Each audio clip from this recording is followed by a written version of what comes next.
Welcome to స్వతంత్ర. నేను విజయ్. ముందుగా హెడ్లైన్స్ చూద్దాం. కొండగట్టుకు బయలుదేరిన పవన్ కళ్యాణ్ అంజన్ ఆలయంలో పూజలు చేరున్న డిప్యూటీ సీఎం.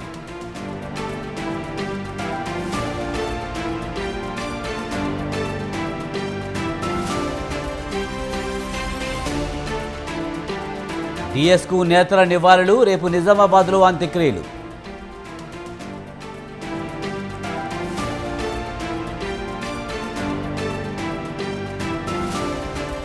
హైదరాబాద్లో ఆగని హత్యలు. మలక్పేట మెట్రో స్టేషన్ వద్ద మరో మర్డర్.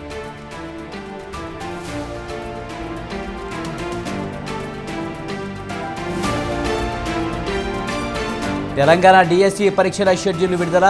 జూలై 18 నుంచి ఆగస్టు 5 వరకు పరీక్షల నిర్వహణ.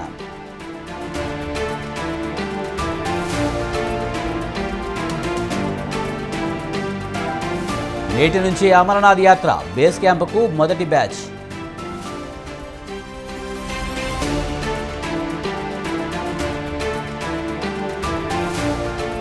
నేడు T20 world cup final match. తుది సమరానికి భారత్, సౌత్ ఆఫ్రికా రెడీ.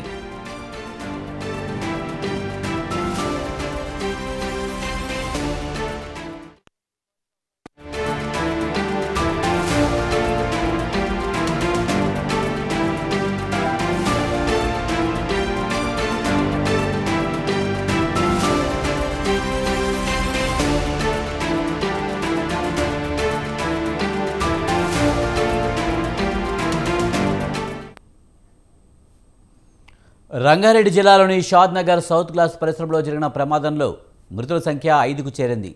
ముగ్గురి పరిస్థితి విషమంగా ఉంది. బాధితులకు ప్రైవేటు ఆసుపత్రిలో చికిత్స కొనసాగుతుంది. మృతులను ఉత్తరప్రదేశ్కు చెందిన నిఖిత్ కుమార్, ఉత్తరప్రదేశ్కు చెందిన రామ్ సేత్, బీహార్కు చెందిన రామ్ ప్రకాష్, చిత్తరంజన్, ఒరిస్సాకు చెందిన రతికాంత్గా గుర్తించారు.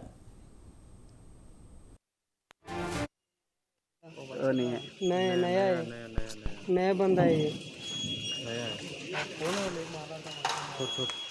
नया बंदा है ना. लाख मालूम हो गया ना उसको उठाना फोन नहीं उठाना. మొత్తం 13 మంది బాధితులకు ప్రైవేట్ ఆసుపత్రిలో చికిత్స అందిస్తున్నారు. బాధితుల కాళ్ళు, చేతులు, తలకు తీవ్ర గాయాలయ్యాయి. స్వల్ప గాయాలతో ఓ మహిళ డిశ్చార్జ్ అయింది. క్షతగాత్రులను జిల్లా కలెక్టర్ పరామర్శించారు.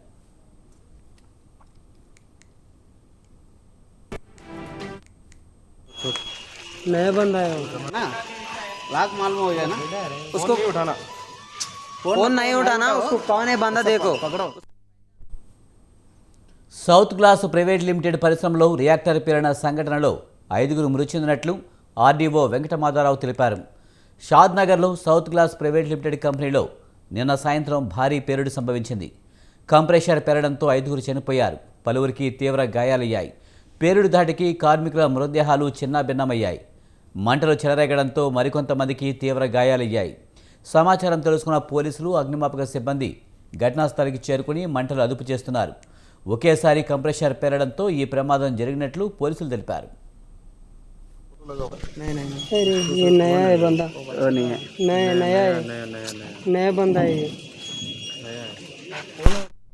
ప్రాంతంలోని సౌత్ గ్లాస్ కంపెనీలో ఒక దురదృష్టకరమైన దుర్ఘటన జరగడం మీ అందరికీ కూడా తెలుసు.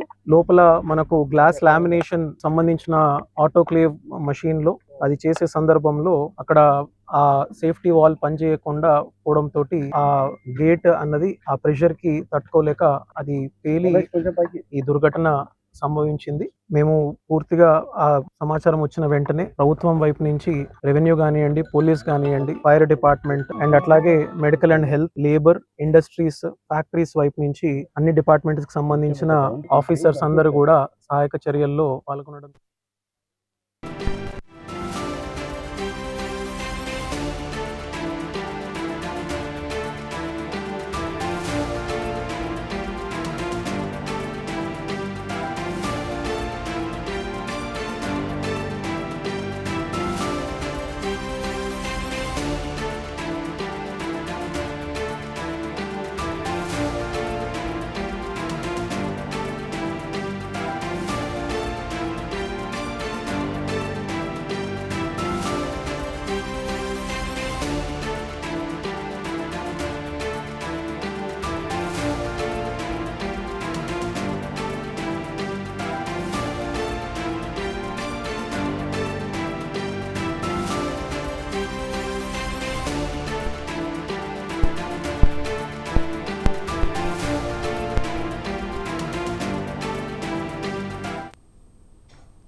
కాంగ్రెస్ సీనియర్ నేత మాజీ మంత్రి ధర్మపురి శ్రీనివాస్ అంత్యక్రియలు రేపు నిజామాబాద్లో జరగనున్నాయి. అధికారిక లాంఛనాలతో డిఎస్ అంత్యక్రియలు నిర్వహించనున్నారు. ఈ మేరకు సీఎం రేవంత్ రెడ్డి ఆదేశించారు. కొంతకాలంగా అనారోగ్యంతో బాధపడుతున్న శ్రీనివాస్ తెల్లవారుజామున 3 గంటలకు తుదిశ్వాస విడిచారు. డిఎస్ పార్థివ దేహాన్ని ఆసుపత్రి నుంచి బంజారాహిల్స్ ఎమ్మెల్యే కాలనీలోని ఆయన స్వగృహానికి తరలించి మధ్యాహ్నం 2 గంటలకు ప్రజల సందర్శనార్థం ఉంచనున్నారు. పార్లమెంటు సమావేశాల కోసం ఢిల్లీలో డిఎస్ కుమారుడు నిజామాబాద్ ఎంపీ అరవింద్ మధ్యాహ్నం హైదరాబాద్ చేరుకుంటారు. అనంతరం భౌతిక కాయాన్ని నిజామాబాద్కు తరలిస్తారు.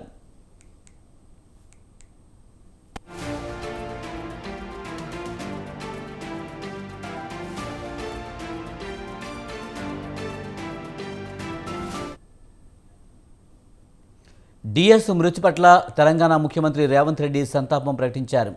ఉమ్మడి రాష్ట్రంలో కాంగ్రెస్లో డిఎస్ కీలక పాత్ర పోషించారని కొనియాడారు. సుదీర్ఘకాలం పార్టీకి విశిష్ట సేవలు అందించారని పేర్కొన్నారు. ఆయన కుటుంబ సభ్యులకు ప్రగాఢ సానుభూతి తెలియజేశారు. డిఎస్ పార్థివ దేహానికి కాంగ్రెస్ సీనియర్ నేత వి హనుమంతరావు, మాజీ స్పీకర్ పోచారం శ్రీనివాసరెడ్డి నివాళులర్పించారు. డిఎస్ మృతి పట్ల మంత్రులు పొన్నం, కోమటిరెడ్డి సంతాపం ప్రకటించారు. కాంగ్రెస్ పార్టీలో డిఎస్ ట్రబుల్ షూటర్గా పేరు పొందారని, ఆయన మృతి పార్టీకి తీరని లోటని పేర్కొన్నారు. దీనిపై మరింత సమాచారాన్ని మా ప్రతినిధి శ్రీనివాస్ అందిస్తారు. శ్రీనివాస్, కాంగ్రెస్ సీనియర్ నేత డిఎస్ మృతి చెందారు. ఆయన పార్థివ దేహాన్ని సందర్శించేందుకు ప్రముఖులు వస్తున్నారా? పరిస్థితి ఎలా ఉంది? విజయ్, పిసిసి మాజీ అధ్యక్షులు, ఉమ్మడి ఆంధ్రప్రదేశ్ లో మంత్రిగా పనిచేసినటువంటి సీనియర్ నేత డి శ్రీనివాస్ మృతి పట్ల పలువురు రాజకీయ నేతలు, ఇతర రంగాలకు చెందినటువంటి ప్రముఖులు కూడా సంతాపం వ్యక్తం చేస్తున్నారు. ఇప్పటికే డిఎస్ నివాసంలో బంజారాహిల్స్ ఎమ్మెల్యే కాలనీలో పూర్తిగా విషాద ఛాయలు నెలకొన్నాయి. ఒక్కొక్కరుగా వచ్చి తమ సంతాపాన్ని వ్యక్తం చేసి నివాళులర్పిస్తున్నారు. డి శ్రీనివాస్ దాదాపుగా తన రాజకీయ జీవితంలో మొత్తం కాంగ్రెస్ లో పనిచేశారు. ముఖ్యంగా రాజశేఖర్ రెడ్డి సమకాలీకుడైనటువంటి డి శ్రీనివాస్ 2 సార్లు రాష్ట్ర పిసిసి అధ్యక్షుడిగా ఉమ్మడి ఆంధ్రప్రదేశ్ లో పనిచేసి కాంగ్రెస్ పార్టీని అధికారంలోకి తీసుకురావడంలో ఎంతో కృషి చేశాడని చెప్పవచ్చు. అంతేకాకుండా మంత్రిగా తెలంగాణ, ఇటు ఆంధ్రప్రదేశ్ రాష్ట్ర అభివృద్ధికి పనిచేశారు. ప్రధానంగా చెప్పుకోవాలంటే తెలంగాణ ప్రత్యేక రాష్ట్ర ఏర్పాటులో డి శ్రీనివాస్ పాత్ర కీలకంగా ఉందని చెప్పవచ్చు. సోనియా గాంధీని ఒప్పించి మెప్పించి తెలంగాణ రాష్ట్ర ఏర్పాటులో డి శ్రీనివాస్ పాత్ర చాలా కీలకంగా ఉందని చెప్పవచ్చు. పార్లమెంటు పద్ధతిలో తెలంగాణ రావడానికి ఇటు కాంగ్రెస్ సోనియా గాంధీతో పాటు మిగతా నాయకులను కూడా ఒప్పించి తెలంగాణ రాష్ట్ర ఏర్పాటులో కీలక పాత్ర పోషించినటువంటి నేత డి శ్రీనివాస్. ఆయన మృతి పట్ల ఇటు అన్ని రాజకీయ పార్టీల నేతలు తీవ్ర దిగ్భ్రాంతిని వ్యక్తం చేస్తున్నారు. గత కొంతకాలంగా డి శ్రీనివాస్ అస్వస్థతకు గురి అయ్యారు. అయితే డి శ్రీనివాస్ కుమారుడైనటువంటి ధర్మపురి అరవింద్ ప్రస్తుతం ఆయన ఢిల్లీలో ఉన్నాడు. ఢిల్లీలో జరుగుతున్నటువంటి పార్లమెంటు సమావేశంలో పాల్గొనడానికి వెళ్లిన డి శ్రీనివాస్ చిన్న కుమారుడు ధర్మపురి అరవింద్ మధ్యాహ్నం వరకు హైదరాబాద్ కు చేరుకోనున్నారు. ఇప్పటికే ప్రజల సందర్శనార్థం కోసం బంజారాహిల్స్ లో డి శ్రీనివాస్ మృతదేహాన్ని పెట్టారు. ఇటు కాంగ్రెస్, బీజేపీ, అదేవిధంగా బీఆర్ఎస్ నేతలు ఇప్పటికే వచ్చి సందర్శించి నివాళులు అర్పిస్తున్నారు. వాళ్ళ కుటుంబ సభ్యులను పరామర్శించి వాళ్ళను మానసికంగా ధైర్యం చెప్తున్నారు. ప్రధానంగా డి శ్రీనివాస్ కుమారుడు అయినటువంటి ధర్మపురి అరవింద్ ఢిల్లీ నుండి వచ్చిన తర్వాత ఆయన మృతదేహాన్ని నిజామాబాద్ కు తరలించి అక్కడే అంత్యక్రియలు చేసే అవకాశం ఉన్నటువంటి విషయాన్ని కుటుంబ సభ్యులు చెప్తున్నారు. అప్పటి వరకు ఇక్కడే హైదరాబాద్ లో సందర్శనార్థం ఉండే అవకాశం ఉంది. ఇప్పటికే కేంద్ర మంత్రి కిషన్ రెడ్డి, అదేవిధంగా సీనియర్ కాంగ్రెస్ నేతలు హనుమంతరావు, మాజీ స్పీకర్ పోచారం శ్రీనివాసరెడ్డితో పాటు ప్రముఖులు వచ్చి నివాళులు అర్పిస్తున్నారు.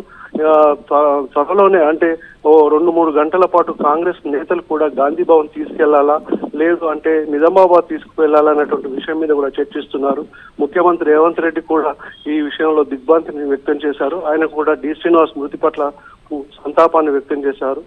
మిగతా రాజకీయ పార్టీలతో పాటు ప్రముఖులు కూడా అనేక మంది వచ్చి నివాళులు అర్పిస్తున్నారు. విజయ్, శ్రీనివాస్, ప్రభుత్వ లాంఛనాలతో డిఎస్ అంత్యక్రియలు చేయాలని సీఎం రేవంత్ రెడ్డి ఆదేశించిన నేపథ్యంలో రేపు డిఎస్ అంత్యక్రియలు జరిగే అవకాశం కనిపిస్తుందా?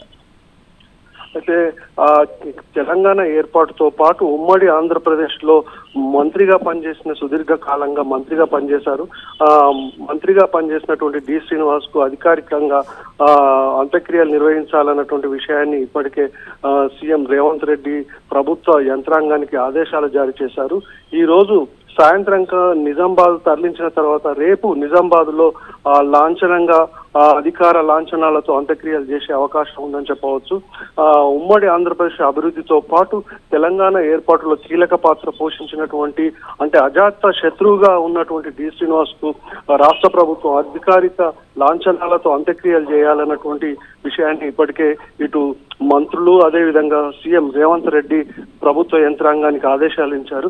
అదేవిధంగా నిజామాబాద్ కలెక్టర్ కూడా ఇప్పటికే మంత్రులు ఈ విషయాన్ని ఫోన్ ద్వారా సమాచారం అందించారు. మిగతా కార్యక్రమాల కోసం కూడా ఇటు కాంగ్రెస్ పార్టీ నేతలు అదేవిధంగా బీజేపీ నేతలు కూడా ఇటు అరవింద్ కు సన్నిహితంగా ఉన్నటువంటి నేతలు కూడా నిజామాబాద్ తరలించే ఏర్పాట్లలో ఉన్నారు.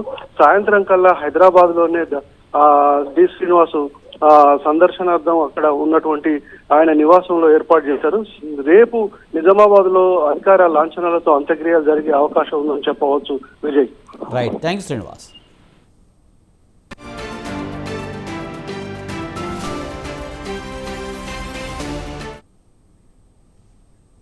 డి శ్రీనివాస్ ఉమ్మడి ఏపీలో మంత్రిగా, ఎంపీగా, పీసీసీ అధ్యక్షునిగా పనిచేశారు. డిఎస్ మృతి పట్ల పలువురు నేతలు సంతాపం తెలుపుతున్నారు. రేపు నిజామాబాద్లో శ్రీనివాస్ అంత్యక్రియలు జరగనున్నాయి. సాయంత్రం నిజామాబాద్ ప్రగతి నగర్లోని ఆయన నివాసానికి డిఎస్ పార్థివ దేహాన్ని తీసుకురానున్నారు.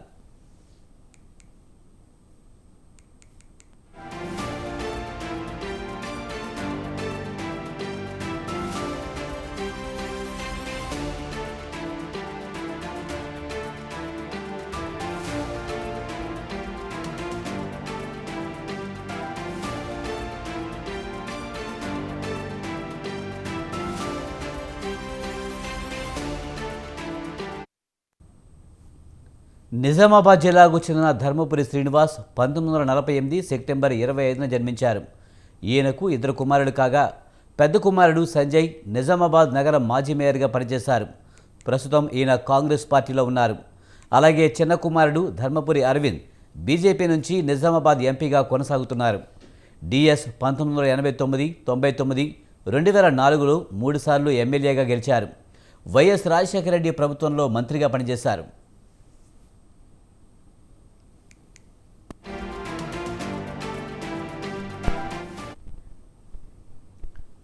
ధర్మపురి శ్రీనివాస్ ఉమ్మడి రాష్ట్రంలో పీసీసీ అధ్యక్షునిగా సుదీర్ఘకాలం పాటు సేవలందించారు. 2014 అనంతరం బీఆర్ఎస్ పార్టీలో చేరిన ఆయన కొద్ది రోజుల పాటు ప్రభుత్వ సలహాదారుడిగా పనిచేశారు. ఆ తర్వాత రాజ్యసభ సభ్యునిగా కొనసాగారు. కొద్ది రోజులుగా అనారోగ్యంతో బాధపడుతున్న ఆయన ప్రత్యక్ష రాజకీయాలకు దూరంగా ఉన్నారు.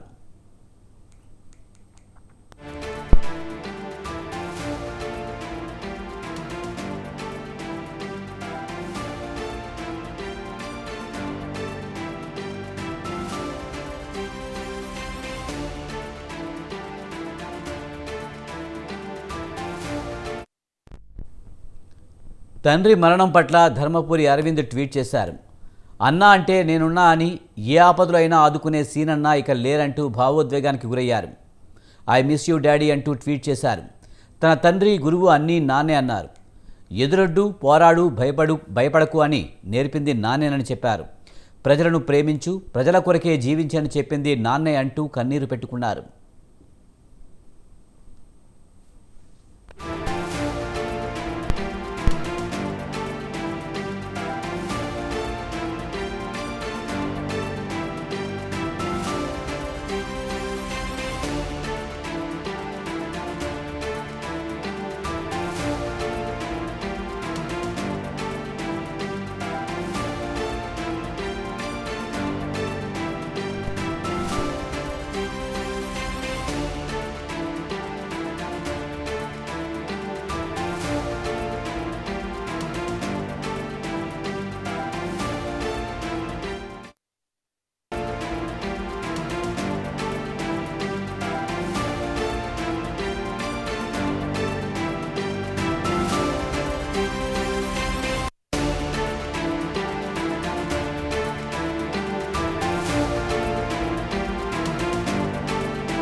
AP deputy CM Pavan Kalyan కొండగట్టుకు వెళ్తున్నారు.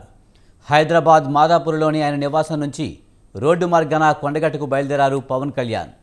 తుర్కపల్లి దగ్గర పవన్కు జనసేన బీజేపీ కార్యకర్తలు ఘన స్వాగతం పలికారు. కారు పైకెక్కి అభిమానులకు కార్యకర్తలకు అభివాదం చేశారు పవన్ కళ్యాణ్.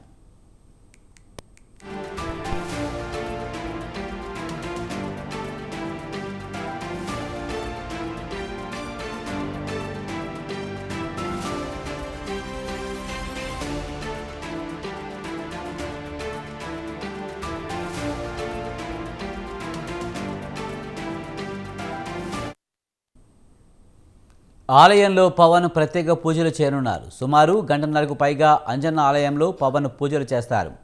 కొండగట్టు అంజన్నకు మొక్కులు చెల్లించుకుంటారు. గతంలోనూ పవన్ కొండగట్టు అంజన్నను దర్శించుకున్నారు. అయితే డిప్యూటీ సీఎం పదవి చేపట్టాక తొలిసారి ఆయన అక్కడికి వెళ్తున్నారు. దీంతో భద్రతను కట్టుదిట్టం చేశారు. అంతకుముందు హైదరాబాద్లోని పవన్ కళ్యాణ్ నివాసం వద్ద అభిమానులు సందడి పెద్ద ఎత్తున నెలకొంది. పవన్ నివాసానికి సినీ ఆర్ట్ డైరెక్టర్ ఆనంద్ సైతం వచ్చారు.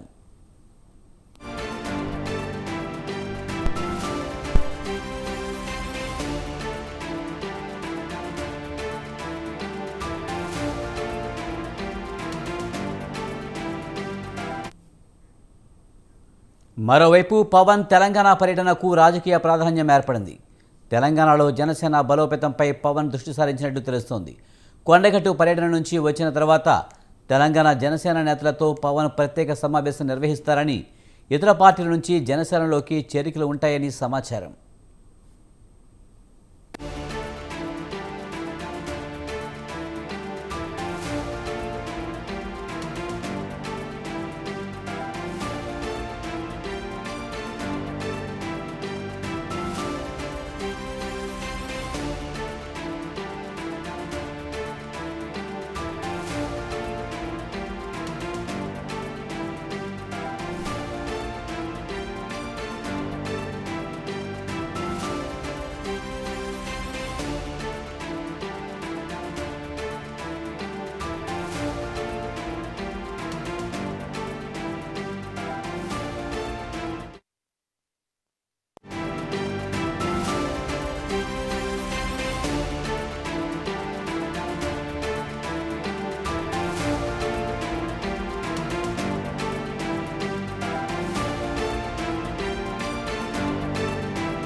అమరనాథ్ యాత్ర ఇవాళ ప్రారంభమైంది. పవిత్ర గుహ దర్శనం కోసం జమ్మూ కాశ్మీర్ గందర్బాల్ జిల్లాలోని బల్తల్ బేస్ క్యాంప్ నుంచి మొదటి బ్యాచ్ యాత్రికులు బయలుదేరారు.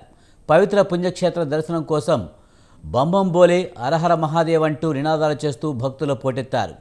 శ్రీనగర్ నుంచి 15 కిలోమీటర్ల దూరంలో దాదాపు 13,000 అడుగుల ఎత్తులో ఉన్న అమరనాథ్ గుహ చేరుకోవడంతో ఈ ప్రయాణం ముగుస్తుంది. 52 రోజుల పాటు కొనసాగే ఈ తీర్థయాత్ర ఆగస్టు 19 వరకు కొనసాగుతుంది.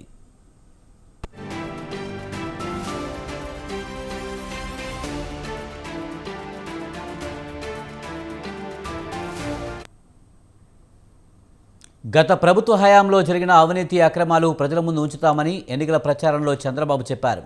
అన్నట్లుగానే ఆ దిశగా అడుగులకు ముందు వేశారు. 7 ప్రధానమైన అంశాల్లో పోలవరం ప్రాజెక్టు ఒకటి.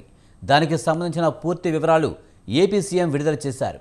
అయితే చంద్రబాబు శ్వేతపత్రంలో ఎలాంటి విషయాలు వెల్లడించారు? ప్రాజెక్టు నిర్మాణంలో జగన్ పాత్రపై చంద్రబాబు ఏం చెప్పారు? కూటమి ప్రభుత్వం విడుదల చేసిన శ్వేతపత్రంపై వైసీపీ రియాక్షన్ ఏంటి?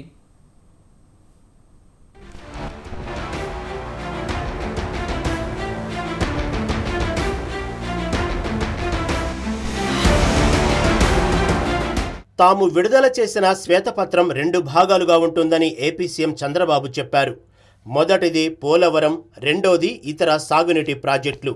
రాష్ట్రానికి సాగునీటి ప్రాజెక్టుల అవసరం ఎంతో ఉందన్నారు.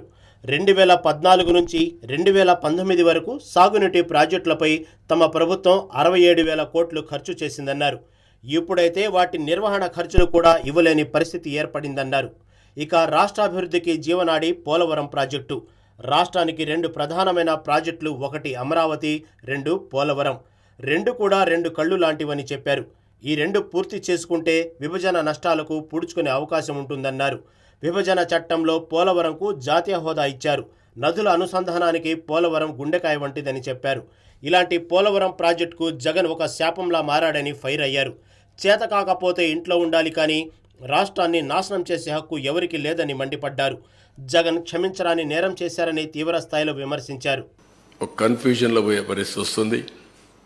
అందుకే మేము 7 సబ్జెక్ట్స్ కూడా మీకు ఒక ఐడియా ఉంది. మేము కూడా టైం టేబుల్ ఇస్తాం. దీనిపైన తరోగా చర్చ చేస్తాం. చర్చ చేసిన తర్వాత ప్రజలందరూ ఇచ్చిన సజెషన్స్ కూడా తీసుకొని వెబ్సైట్స్ అన్ని ఇప్పుడు ఇరిగేషన్ ఉంది. ఈ ఇరిగేషన్కి ఒక వెబ్సైట్ ఓపెన్ చేస్తాం. టోటల్ డాక్యుమెంట్స్ అన్నీ అందులో పెడతాం. ఎందుకంటే ఒక అలవాటు అయిపోయింది. ఏది చేసినా ఎదురుదాడి చేయడం, ఒక మీడియాలో ఇదే పనిగా వాళ్లకు క్రెడిబిలిటీ లేకపోయినా విశ్వసనీయత లేకపోయినా చెప్పిన తప్పులే 100 సార్లు చెప్పి ప్రజలను నమ్మించే ప్రయత్నం చేయడం, దానికి చెక్ పెట్టాల్సిన అవసరం ఉంది. దానికోసమే ఈరోజు మా ప్రయత్నం. తప్పకుండా ఎప్పటికప్పుడు వాళ్ళు చెప్పినట్టన్నిటికీ కూడా ప్రజలే సమాధానం చెప్పే విధంగా ప్రజా చైతన్యాన్ని తీసుకొస్తాం. పోలవరం ప్రాజెక్టు ముఖ్య ఉద్దేశం సముద్రంలో వృధాగా కలిసే 3000 టీఎంసీల నీటిని ఏపీ ప్రజలు సద్వినియోగం చేసుకోవచ్చునని చంద్రబాబు చెప్పారు. తద్వారా రాష్ట్రాన్ని కరువు రహిత రాష్ట్రంగా మార్చే ప్రాజెక్టుగా పోలవరం ఉండేదన్నారు. ఇది చౌకగా జల విద్యుత్ అందించే ప్రాజెక్టు. 2014లో జరిగిన రాష్ట్ర విభజన కంటే 5 ఏళ్ల జగన్ పాలన వల్ల జరిగిన నష్టమే ఎక్కువ అని చెప్పారు. పోలవరం ప్రాజెక్టులో 194 టీఎంసీల నీరు నిల్వ చేయవచ్చని, వరద నీటిని కూడా కలుపుకొని 322 టీఎంసీల నీటిని సద్వినియోగం చేసుకోవచ్చని చెప్పారు. దీని ద్వారా 7.2 లక్షల ఎకరాలకు సాగునీరు అందుతుందని చంద్రబాబు వెల్లడించారు. 28.50 లక్షల మందికి తాగునీటిని అందించవచ్చునని, అంతేకాకుండా పోలవరం ద్వారా 960 మెగావాట్ల విద్యుత్ను కూడా ఉత్పత్తి చేయవచ్చని వివరించారు. వాటర్ టూరిజం కూడా సాధ్యపడుతుందని తెలిపారు. పరిశ్రమలకు నీటి కొరత సమస్య ఉండదని ఏపీ సీఎం చెప్పారు. పోలవరం 1941 నుంచి ప్రజల చిరకాల వాంఛగా ఉందని అన్నారు. ఈ ప్రాజెక్టు పూర్తయితే వరదలు కూడా నివారించవచ్చునని, ప్రాజెక్టు సాయంతో 50 లక్షల క్యూసెక్కుల ప్రవాహాన్ని పక్కకు మళ్లించవచ్చని చంద్రబాబు వివరించారు.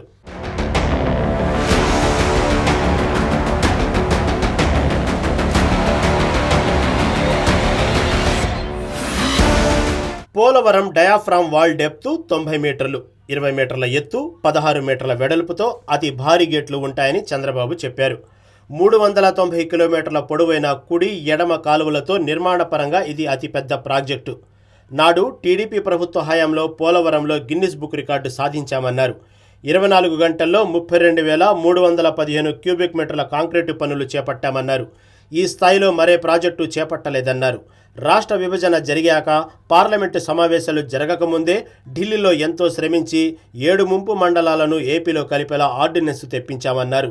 ముంపు మండలాలు ఏపీలో విలీనమయ్యాకే ప్రమాణ స్వీకారం చేశానన్నారు. 2014 నుంచి 5 ఏళ్లలో పోలవరం ప్రాజెక్టుకు సంబంధించి 72% పనులు పూర్తి చేశామన్నారు.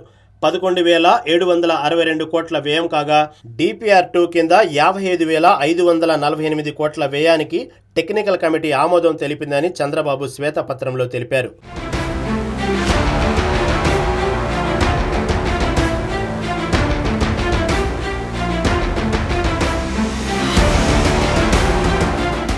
తాము 2018 నాటికి డయాఫ్రామ్ వాల్ను 436 కోట్లతో పూర్తి చేశామన్నారు. కానీ జగన్ హయాంలో డయాఫ్రామ్ వాల్ డ్యామేజీ జరిగిందన్నారు. దాన్ని మరమ్మత్తు చేయాలంటే 447 కోట్లు ఖర్చవుతుందని చెప్పారు. కొత్త డయాఫ్రామ్ వాల్ కట్టాలంటే 990 కోట్లు కావాలన్నారు. ఎగువ దిగువ కాపర్ డ్యామ్ సీపేజీ వల్ల డ్యాంపై ఏ పని చేయాలన్నా వీలు కావడం లేదన్నారు. సీపేజీ అరికట్టడానికి ఎంత ఖర్చవుతుందో, ఎంత సమయం పడుతుందో అంచనా వేయలేకపోతున్నామన్నారు. ఇక పోలవరం నిర్వాసితులకు ఎన్నో హామీలు ఇచ్చినా ఏ ఒక్కటి అమలు చేయలేదని ఫైర్ అయ్యారు. దానికి తోడు పోలవరంపై మోసపూరిత ప్రకటనలు చేశారన్నారు. మొదట 2021 జూన్ నాటికి పూర్తి చేస్తామని, ఆ తర్వాత 2021 డిసెంబర్ నాటికి అన్నారన్నారు. ఆపై 2022 జూన్ నాటికి అన్నారని చెప్పారు. మరోసారి ప్రజలను మోసం చేస్తూ 2022 డిసెంబర్ నాటికి ప్రాజెక్టు పూర్తి చేస్తామని చెప్పారన్నారు. ఐదోసారి మరీ దారుణంగా ఎప్పటికీ పూర్తవుతుందో చెప్పలేమని చేతులు ఎత్తేశారని తెలిపారు. వైసీపీ అసమర్థతకు ఈ ప్రకటనలే తార్కాణమని చంద్రబాబు విమర్శించారు. ఈ 5 ఏళ్లలో పోలవరం ప్రాజెక్టుకు జరిగిన నష్టం తనను కదిలించేసిందన్నారు. ఇకపై కేంద్రం సాయంతో ఒక్కో సమస్యను అధిగమిస్తూ ముందుకెళ్తామని శ్వేతపత్రం ద్వారా ప్రజలకు చంద్రబాబు వివరించారు. 436 కోట్లకు పూర్తి చేశాం. ఇప్పుడు డయాఫామ్ వాల్ రిపేర్ల కోసం కొన్ని రింగ్ బండ్లు వేసి అక్కడక్కడ 3-4 ప్లేసుల్లో 33% రిపేర్లు చేయాలి. దాని ఖర్చు 447 కోట్లు. అది రిపేర్ చేస్తాం. అప్పటికి పర్మనెంట్గా సొల్యూషన్ వచ్చిందంటే మేము చెప్పలేమంటున్నారు. అది కాకుండా ప్యారలల్గా ఇంకొక కొత్త డయాఫామ్ వాల్ కట్టాలంటే 990 కోట్లు. మళ్ళీ 2 సీజన్లు కావాలి. అది కూడా సక్రమంగా చేస్తే 2 లేకపోతే 3-4 సీజన్లు అవుతుంది. అంటే 3-4 సీజన్లు డయాఫామ్ వాల్ కట్టాలి. దానిపైన కాఫర్ డ్యామ్లో ప్రాబ్లమ్స్ ఉన్నాయి. దానిపైన ఈసీఆర్ఎఫ్ కట్టాలి. ప్రాజెక్టు పూర్తి కావాలి. ఒక మూర్ఖత్వంతో చేసిన పనికి దానికి కూడా ఇంకొకటి కూడా సీపేజీ అరికట్టడానికి ఖర్చు ఎంత అవుతుందో సమయం ఎంత అవుతుందో అంచనా లేకపోతున్నారు. ఇక్కడ చంద్రబాబు విడుదల చేసిన శ్వేతపత్రంపై మాజీ మంత్రి అంబటి రాంబాబు కౌంటర్ ఇచ్చారు. వైఎస్ రాజశేఖర రెడ్డి చేసిన కృషి వల్లనే పోలవరం వచ్చిందని అన్నారు. పర్యావరణం, అటవీ అనుమతులన్నీ వైఎస్ హయాంలోనే వచ్చాయి అన్నారు. 7 గ్రామాలను కలిపినందుకే చంద్రబాబు గొప్పలు చెప్పుకుంటున్నారన్నారు. వైఎస్ కలలు కన్నా పోలవరం ప్రాజెక్టును జగన్ ఎందుకు నిర్లక్ష్యం చేస్తారని అంబటి ప్రశ్నించారు.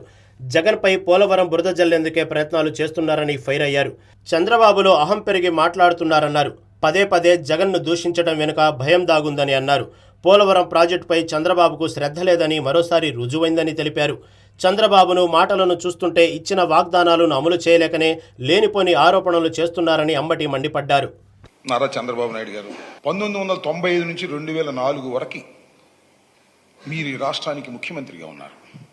ఈ రాష్ట్రానికి ముఖ్యమంత్రిగా ఉండటమే కాదు, కేంద్రంలో చక్రం కూడా తిప్పారు. మీరు కేంద్ర ప్రభుత్వంతో సత్సంబంధాలు కలిగి ఉన్నారు. ఎందుకు మీరు జీవనాడి అయినటువంటి పోలవరాన్ని గురించి ఎందుకు మీరు ఆలోచన చేయలేదు?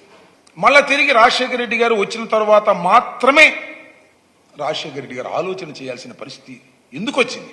మీకు నిజంగా రాష్ట్రం మీద ప్రేమ ఉన్నా, వ్యవసాయం మీద ప్రేమ ఉన్నా, గోదావరి నది సముద్రంలో కలిసిపోతున్నా మీరు చూస్తూ ఎందుకున్నారు? ఎందుకు ఈ ఆలోచన రాలేదు? 2014లో మీరు ఓటమి పాలై డాక్టర్ రాజశేఖర రెడ్డి గారు ముఖ్యమంత్రి అయిన తరువాత మాత్రమే ఎందుకు పోలవరాన్ని రాజశేఖర రెడ్డి గారు తీసుకొచ్చేటటువంటి అవకాశం మీకు ఇచ్చారు? రాజశేఖర రెడ్డి గారి కన్నా ముందే మీరు ముఖ్యమంత్రి అయ్యారు కదా. ఏళ్లు గడుస్తున్నా పోలవరం పూర్తి కావడం లేదు. నేతలకు మాత్రం ఇదో రాజకీయ అస్త్రంగా మారిపోయింది. తమ ప్రభుత్వం పూర్తి చేస్తుందంటూ సవాళ్లు ప్రతి సవాళ్లు. ఈలోపే ప్రభుత్వాలు మారుతున్నాయి. మళ్లీ కథ మొదటికి వస్తుంది. కానీ ప్రజల చిరకాల కల కలగానే మిగిలిపోతుంది. ఇకనైనా నేతలు రాజకీయాలు మాని ప్రాజెక్టుకు త్వరగా పూర్తి చేయాలని ప్రజలు కోరుతున్నారు.